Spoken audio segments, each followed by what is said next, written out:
করে তখনই আবু বকর ডাক দিয়ে বলছিলেন, নবী গো, গুহার ভিতর আমরা যে আছি আমাদেরকে তো কাফের মুশরিক বেঈমান দেখে ফেলছেন, দেখতেছেন আমাদেরকে মেরে ফেলবেন। তখন আল্লাহ বলছেন, লা তাহজান ইন্নাল্লাহু মা'ানা। অনেক কথা ছিল কিন্তু সব কথা আজকে বলা সম্ভব হলো না, একটু ইঙ্গিত দিয়ে যায়। আল্লাহ বলছেন, ওয়া আলা রাব্বিহিম ইয়াতাওয়াক্কালুন। যারা মুমিন তারা আল্লাহর উপর ভরসা করে। তখন আল্লাহর নবীর সাহাবীকে ডাক দিয়ে বলে, আবু বকর ভয় পেও না, চিন্তাও করো না, আল্লাহ তাআলা, আমরা দুইজন যেখানে আছি আমাদের সঙ্গে আল্লাহ তাআলা আছেন। জোরে কন্যা সুবহানাল্লাহ। আমাদের সঙ্গে আল্লাহ আছে। ওয়া কানা হাক্কান আলাইনা নাসরুল মুমিনিন। যারা হকের পথে আছে তাদের সঙ্গে কে আছে? আল্লাহ। আল্লাহর নবী ডাক দিয়ে বলছেন, লা ইউমিনু আহাদুকুম হাত্তা কুনা হাব্বা ইলাইহি মিন ওয়ালিদিহি ওয়া ওয়ালাদিহি ওয়ান নাস আজমাইন। আল্লাহর নবী বললেন, একজন মানুষ মুমিন হতে পারবে না ততক্ষণ দুনিয়ার জমিনে পড়ে যা কিছু আছে সবার চাইতে ভালোবাসবে নবীকে যতক্ষণ ভালোবাসবে ততক্ষণ সবকিছুর চেয়ে নবীকে ভালোবাসতে হবে। সহিহ বুখারীর 15 নম্বর হাদিস আমি আপনাদের সামনে পড়লাম। এইবার শুনুন বুখারী এবং মুসলিমের হাদিস। আল্লাহর নবী আবু হুরায়রা থেকে হাদিসটি বর্ণনা। আল্লাহর নবী ডাক দিয়ে বলছেন, ইজা মা'আল ইনসানিন কাতা'আনহু আমালুহু ইল্লা মিন সালাসা ইল্লা মিন সাদাকাতিন জারিয়াতিন আও ইলমিন ইনতাফাউ বিহি আও ওয়ালাদিন সালিহিন ইয়াদউ লা।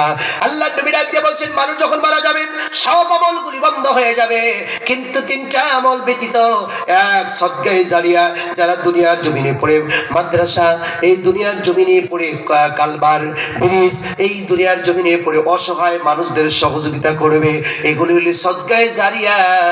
এই জারিয়া কবরে শুয়ে শুয়ে কিয়ামত পর্যন্ত পেতে থাকবে। সুবহানাল্লাহ। দুই, বক্তৃতার মাধ্যমে, লেখার মাধ্যমে ভালো কথা ও কাজগুলি, নেক আমলগুলি পরকালে আল্লাহর নবী বলছেন ওই যে কবরের জগতে সদকায়ে জারিয়া যাবে। আর বলছেন আওয়ালাদিন সালিহিন ইয়াদউ লা, নেক সন্তানের দোয়া কবরে চলে যাবে। নেক সন্তান কিভাবে দোয়া করবে তা আল্লাহ রাব্বুল আলামিন সূরা বনী ইসরাঈল আয়াত নাম্বার 24 আল্লাহ তাআলা শিখিয়ে দিয়েছেন। واخفض لهما جناح الذل من الرحمة وقل رب ارحمهما كما ربياني صغيرا। আমার সঙ্গে সবাই বলেন, رب ارحمهما كما ربياني صغيرا। এই দোয়াটা একমাত্র সন্তান তার বাবা মার জন্যই করবে। এই জন্য আল্লাহ তাআলা এই দোয়াটাকে একেবারে খাস করে দিয়েছেন। কথা বলেন ঠিক কিনা? একবারে খাস করে দিয়েছেন। শুনুন, আপনার বাড়িতে হুজুর দাওয়াত দিয়েছেন, বড় হুজুর দাওয়াত দেওয়ার পরে 10,000 টাকা দিয়েছেন পকেটে, 20 আইটেমের খাবার আপনি খাওয়াইছেন। হুজুর লম্বা একটা মোনাজাত দিল। মোনাজাতের মধ্যে বলল, রব্বির হামহুমা কামা রব্বায়ানি সগীরা। 10,000 টাকা দিলেন আপনি, খাওয়ালেন আপনি, দোয়া করলেন হুজুরের বাপের জন্য। কথা বলেন ঠিক না? এইবার দোয়া করলেন হুজুরের বাপের জন্য।